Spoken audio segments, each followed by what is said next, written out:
Good evening and welcome to another episode of Strictly Healthy. And today we're doing something a little bit different. We are going to be busting some myths regarding various health issues, etc.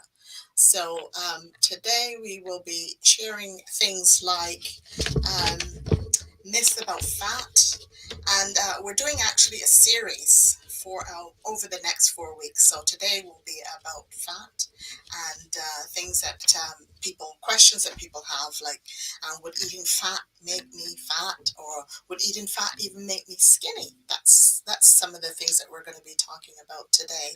And to help me with this is Patricia Bowerman. Thank you, Patricia. I gotta unmute you there. Thank you for joining us today. And Patricia is a wellness advocate, and she knows quite a bit about health, etc. And you're going to be sharing some of those myths and tips for us today. So, as I said, we're doing a series over the next 4 weeks or so. Today is part one, myth about fats. So, you're going to share a couple of lies that people have been told. So Yes, if you'd like to do that, that'd be lovely. that's right. Well, thank you so much, Linda, for having me on. I always enjoy pairing up with you. And yes, a couple of big lies that we're told is eating fat will make me fat. Not eating fat will make me skinny. Mm, yes. Yeah, those are a couple of things. So, well, tell us then, what is the truth about it then? What should we be doing? Should we eat fat? And and what kind of fat should we be eating?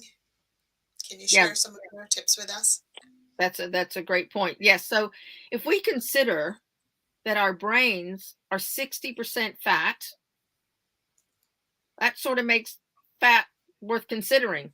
Worth considering. Scientists are seeing that low fat diets are increasing the risk of dementia, Interesting. and Mm, bad fat affects memory and cognitive function.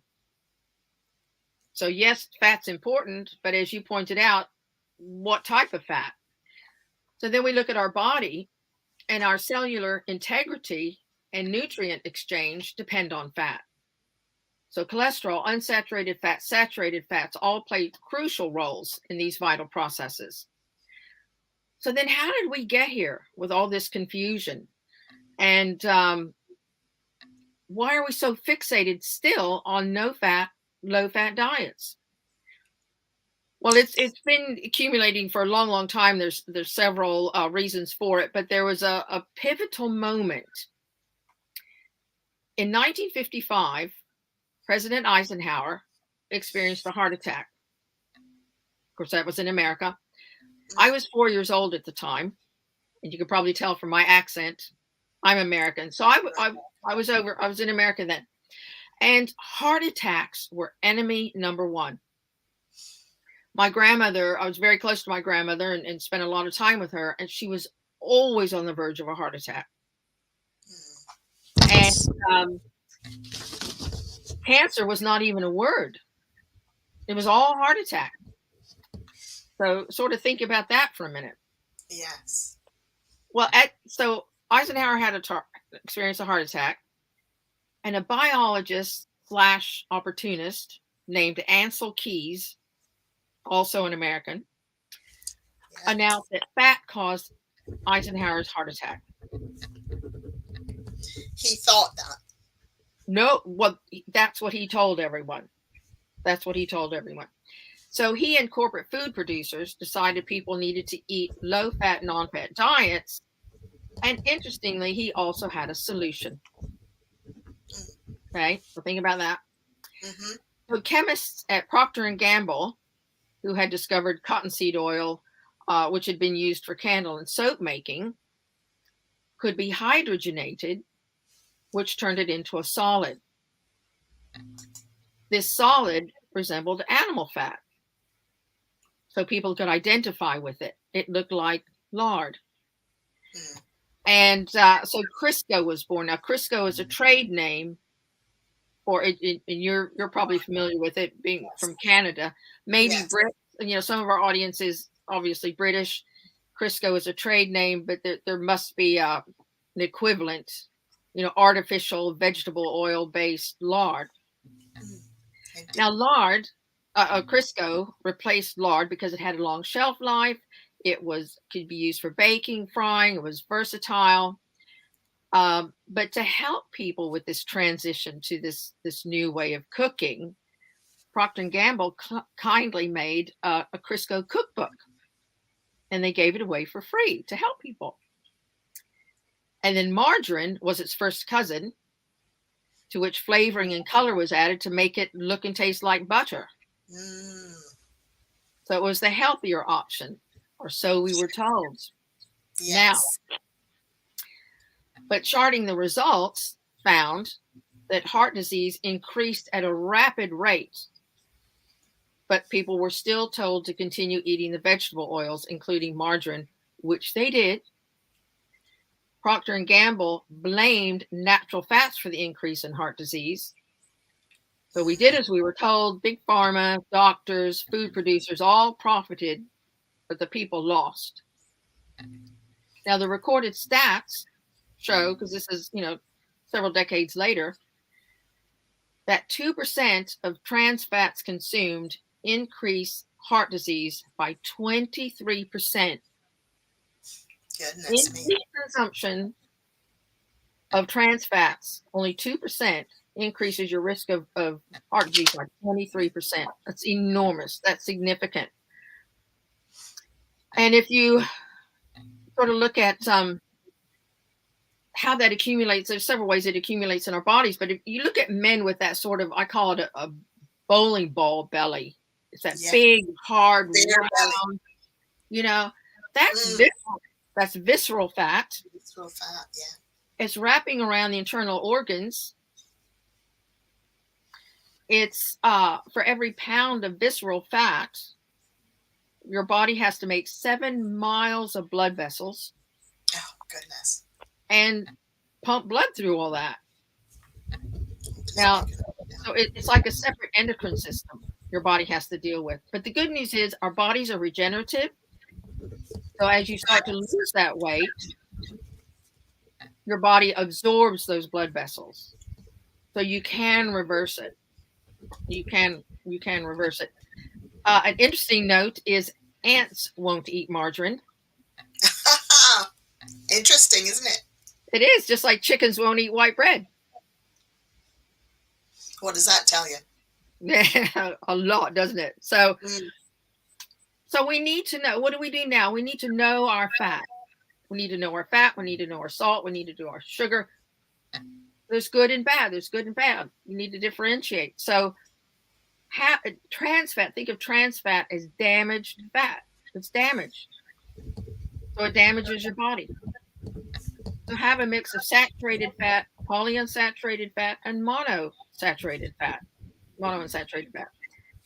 Like avocados, cheese, dark chocolate, whole eggs, fatty fish that aren't farm raised and given antibiotics, nuts, chia seeds. Now this is interesting. Chia seeds, 100, those teeny tiny little, they look like little balls of air with, Yes. 100 grams of chia seeds have 31 grams of fat. Oh, does it?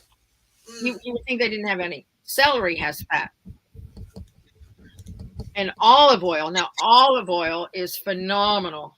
I love to drink a tablespoon of olive oil. Do you? But it's organic. It's extra virgin, cold pressed. So, not any olive oil will do. This is very good quality olive oil. But you drink it, swallow it, just let it trickle down your throat. You get a little burn right here. Might even make you cough a little bit. That's really good. Olive oil has an anti-inflammatory property like ibuprofen. Oh. But it's not going to kill your liver, So that's a sign that you've got a good olive oil. And of course, you use it in vinaigrettes and low heat cooking. And then you want to use coconut oil for high heat cooking. But I put a tablespoon of organic coconut oil in my porridge, and it melts and it flavors it. You can just have a spoonful of it and just let it dissolve in your mouth and swallow it. If you're doing oil pulling, which is letting all coconut oil dissolve in your mouth and then swishing it around and holding it for 20 minutes or so, pulls toxins out of your mouth. You want to spit that out. Don't swallow that one after. Ah, brilliant. That's good to know. But it's very beneficial, these oils. And then full fat yogurt, which is interestingly still very tough to find. I can find organic yogurt and I can find full fat yogurt, but I have a really hard time getting organic full fat yogurt. Really? It's not impossible. It's not just not right there on the shelf. So don't just reach for it. Read the label. Make sure it's organic. Make sure it's full fat. Maybe the reason I can't find is everybody's buying up the full fat. I don't know, but it's tough. Have you tried the health food shops as well? Yeah, I think the health food shop does have, but they have a very small cold selection fridge, so they sell out really quickly. But for ladies, we're designed to have babies. Our body doesn't matter how old we are. Our body's hopeful there's going to be another baby to make. So we hoard fat. So if you're depriving your body of fat and it needs it for your brain and your body functions, it's going to hoard it. It's going to hang on to it because we don't know when we're going to get any more. Sure. Give it what you need, the quality fat, and it's not going to store it up. Now, another interesting point is I had a live blood analysis done several years ago. Okay. Fascinating. I saw my blood under a slide. I don't know, was it 5,000, 15,000 times, what is it? Not amplification. Bigger. What am I trying to say? Magnification. Yes. I know what you mean. I saw my individual red blood cells moving around. Yeah. Were round as a penny and crystal clear, not transparent clear, but and I could see my white blood cells and I could see other things in there. And the technician showed me a comparative from some other people that she'd seen. Some of the red blood cells were cloudy because they were had high levels of oxidative stress. You could see it on the blood cells. You could see jagged edges. The red blood cells had jagged edges, or they were clumped together. We're trying to maneuver around all the blood together. So the reason I'm saying that is she also showed me deposits of fungus and just all kinds of stuff. So what we eat, it doesn't just go in one end and go out the other. The good food goes in one end and then it disperses all the nutrients wherever they need to be throughout our body, and then the waste is excreted. But if you're eating rubbish, which is, your body's like, what are we going to do with this? I have to stop doing this vital function to deal with this stuff. We don't even identify it. Yes. It's best to break it down, but little bits get left behind. And they accumulate over time. Excuse me, I just need a little drink of water. So we got to get rid of those toxins, really. That's what you're saying. Got to get rid of those toxins. So an analogy might be like you empty the bin in the kitchen into a bin liner and you just put it in the corner. A few days later, empty another one, put it in the corner. They're stacking up in the corner. Now you can't get in the cabinet, and maybe you can't get to the fridge or the cooker, and it's an inconvenience at first, and then it's a nuisance. And then, that's all right. You can get around that, but then it starts to smell, and then it starts to give off decay. And now you really need to do something about it. Same thing with our body. You can get away with an awful lot for a long time. But where do cancer cells come from? It takes decades for them to form into, a life-threatening situation. Alzheimer's, something like 37 years before it manifests. Really? Then Okay. building up, building up, building up. Hmm. So, I've worked with any number of people that are fit and healthy, thin, all that, and diagnosed with stage 4 cancer. You've got to know what's Yes. going on inside. You've got to know what's Yeah, going on inside. that's right. Yeah. But you've worked with doctors, haven't you, in America? And they have been proponents of good health, etc. Some of the ones you've been working with. So, what have they said? What have they suggested to Well, help? yeah, they use drugs when they're necessary, but the ones that I worked with had those in their arsenal, in their toolbox. But they look through the toolbox and see what's needed for the patient, what's the best interest for the patient. In regards to Alzheimer's, olive oil given to some Alzheimer's patients, and the light goes on.